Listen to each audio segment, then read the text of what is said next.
Roblox is on the verge of making a decision so fundamentally misguided, it could permanently shatter the trust of millions of its users. This isn't clickbait. This isn't an exaggeration. The CEO of Roblox, David Baszucki, has once again, publicly, floated an idea that has parents, safety experts, and even longtime players completely baffled. He wants to turn Roblox into a dating platform. Yes, you heard that right. The game where nearly half of the entire player base is under the age of 17 could soon be actively encouraging adults to find love. And despite a massive backlash the first time he suggested it, he's doubling down. Today we're not just reporting the news.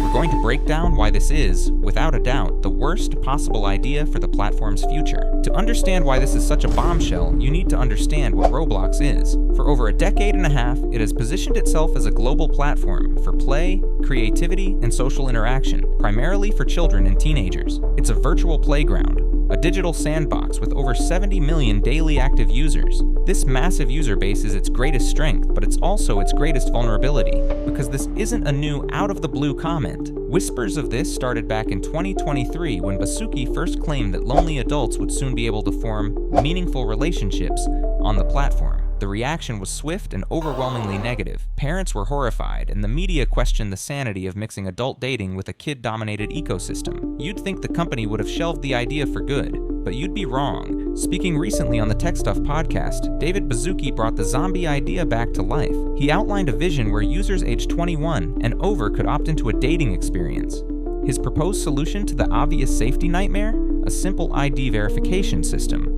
He claims that Roblox's safety and regulation teams would work tirelessly to keep this feature strictly adult exclusive. Now, if you've spent more than 5 minutes on the internet, you know that age verification is, at best, a flimsy deterrent. It is not a fortress. We see this constantly. Just recently, Discord users in Britain cleverly used the hyper-realistic photo mode from the Death Stranding 2 trailer to generate fake IDs and bypass the country's new strict age restrictions. The idea that a determined minor, or worse, a predator with malicious intent, couldn't find a similar workaround for Roblox is dangerously naive. The platform already struggles to enforce its 13+ age requirement for features like voice chat. How could it possibly succeed with something as sensitive as a 21+ dating service? And this isn't just a hypothetical risk. Roblox has a documented history of failing to protect its young user base. When confronted during the interview with a Bloomberg report detailing over a dozen arrests in the US since 2018 for grooming and other horrific offenses involving minors on the platform, Baszucki's response was telling.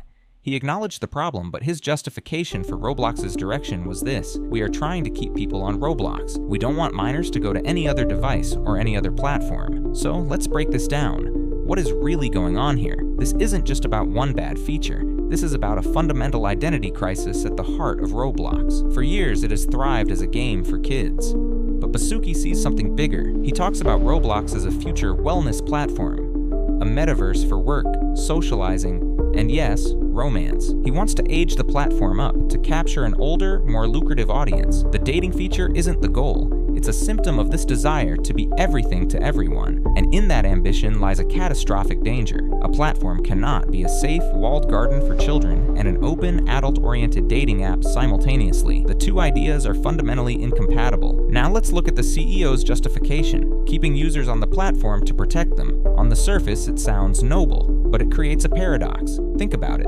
How does dating work? People meet, they talk, and eventually they want to connect in the real world or on other apps. For a dating feature to be remotely functional, Roblox would have to introduce systems that allow for the exchange of personal information. Whether it's linking to a social media profile or some other verified identity, it creates a direct pipeline from the world of Roblox to the unfiltered internet. This doesn't keep kids safer by keeping them on Roblox. It makes Roblox itself the vector for the exact dangers it claims to be protecting them from. It's like trying to child-proof a house by installing a revolving door on the front. So what's the real motivation? It's almost certainly financial. The user demographic that spends the most money in free-to-play games is adults with disposable income.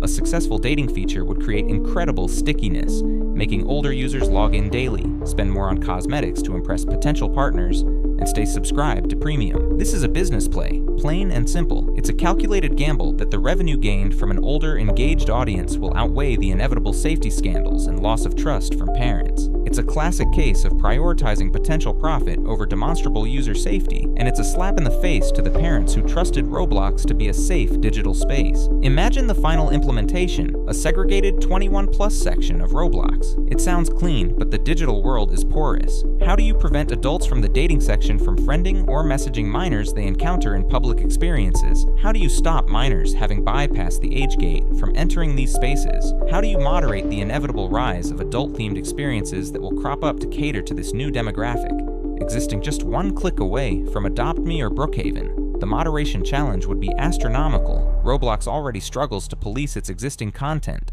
Adding the complexities of adult romance and interaction would stretch their safety systems to the breaking point. It's an untenable situation that invites exploitation. Baszucki's vision isn't an upgrade for Roblox, it's a blueprint for its potential downfall. This is a complex issue, and honestly, a deeply concerning one. It feels like a company losing touch with the community that built it. So I want to hand it over to you. Do you think there is any possible way Roblox could implement a dating feature safely? Or is this idea completely doomed from the start and a sign of corporate greed? Let me know your genuine thoughts down in the comments. I read as many as I can, and it's important we have this discussion. If you appreciate this kind of analysis that goes beyond the headlines, consider subscribing to the channel so you don't miss our future deep dives. Thanks for watching, and I'll see you in the next one.